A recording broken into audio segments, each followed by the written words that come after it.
Good morning, ladies and gentlemen. I'm sorry not to be able to be with you today in person, but I send my best wishes to you for your symposium. And as many of you will know, it was my privilege to be involved with CATO and its subsequent transition to CATO II in 2008 when I was minister.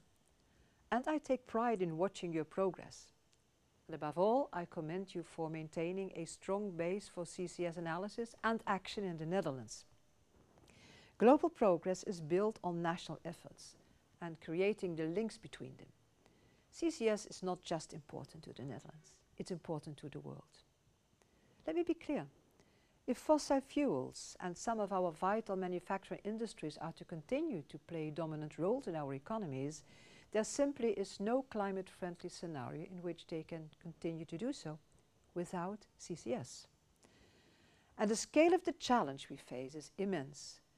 Global primary energy demand has doubled since the early 70s, and some 75% of the increase is from fossil fuels, particularly from coal and gas. And this demand growth has also resulted in the doubling of energy-related CO2 emissions. And we all know that this emissions trend cannot continue. The world is seriously off track to meet the target agreed by governments to limit the long-term rise in average temperature to 2 degrees Celsius. The IEA published its CCS roadmap in July 2013, and it makes a very clear case for CCS being an essential technology for climate change mitigation in electricity generation and in industries such as steel, chemicals and cement. And our roadmap has 3 global goals for CCS that would allow the world to reduce emissions at lowest cost without compromising economic growth. Goal 1. Over 30 large projects in operation in power and industrial processes by 2020, storing 50 million tons of CO2 per year. Goal 2. Over 2 billion tons of CO2 stored per year with CCS routinely used in power and certain industries by 2030. And Goal 3. Over 7 billion tons of CO2 stored per year with CCS by 2050. The message from the CCS roadmap is reinforced by the findings of our World Energy Investment Outlook, released only a few weeks ago. To achieve a 2-degree trajectory for emissions, $1.4 trillion of investment is required in CCS over the period to 2035. 2/3 of this in the power sector. By the 2030s, more than half of all new fossil fuel-fired power plants built around the world are equipped with CCS.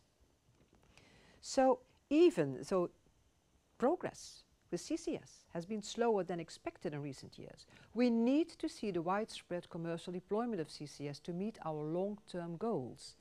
And this can only happen through a steady stream of projects at ever larger scales. Real projects build momentum and our collective experience with CCS technologies. The world needs all those CCS projects that are currently under construction or in advanced stages of planning to be implemented.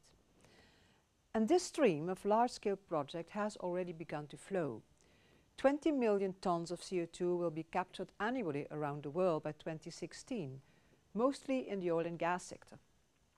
CO2 is transported daily through a network of 6,000 kilometers of CO2 pipelines.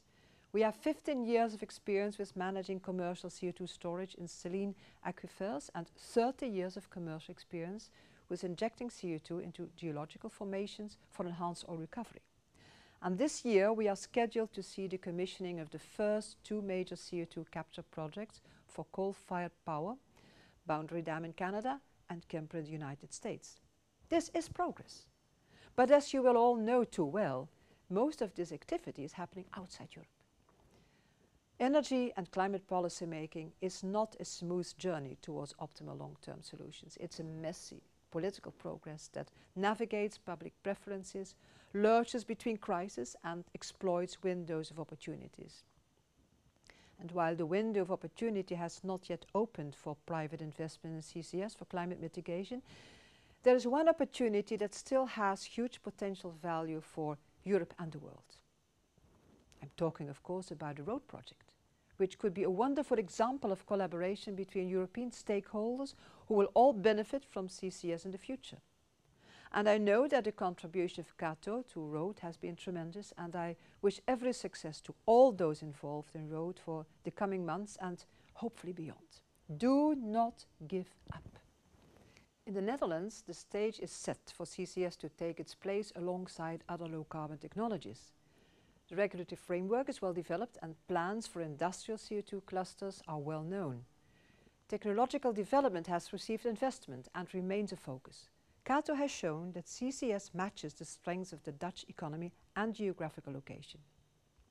Researchers and firms, they have a vital role to play in driving down CCS costs, delivering North Sea storage businesses, and finding ways to keep energy affordable and resilient.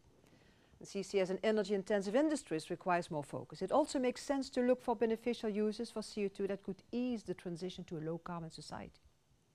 And at the same time, governments have to work with markets to set the policy framework necessary to see CCS deployed.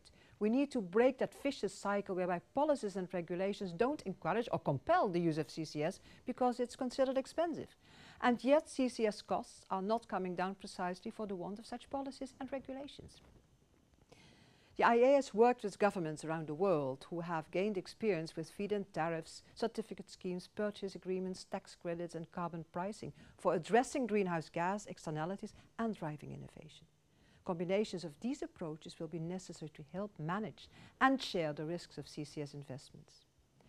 In Europe and the Netherlands, energy and climate policy faces challenges today that relate to the economic crisis, energy security, global climate negotiations, industrial competitiveness and public approval of industrial activities.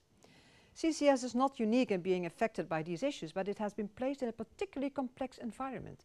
And in this year's IEA review of the energy policies of the Netherlands, we stressed the need to develop a supportive environment for CCS and sustainable industrial development. CATO could be a clear and important part of this strategy.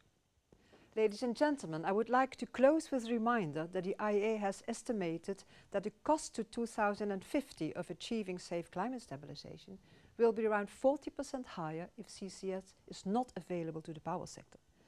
And the IPCC has estimated that this could reach 140% higher if CCS is not available to the power or industrial sectors.